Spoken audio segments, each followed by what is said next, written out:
My name is Rachel Knaus and this video is all about shares. Pause now to read the legal stuff and let's get started.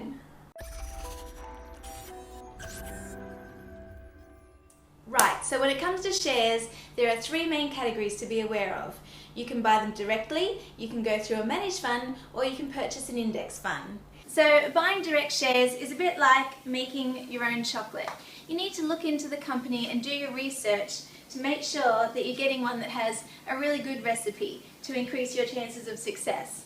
Of course, just because it's worked in the past doesn't mean it's going to work on the morning that you really need it to because you've got a whole bunch of people coming over. Here, try this chocolate. I made it myself. Sugar-free, did you say?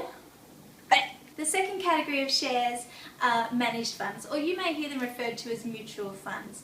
It's where a professional fund manager is analysing and researching each of the companies that it wants to put in their portfolio, and you then invest in that portfolio that they've put together. They might have a particular focus on large companies or small companies or overseas companies. They each have their own special flavour, and you pick which one suits you best. Here, would you like some chocolate? I don't like this flavour. The third category of shares are index funds and ETFs.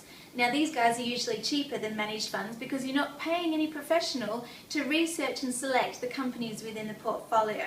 It's all automated based on whichever category you're interested in. For instance, you might be interested in the top 200 performing companies in Australia.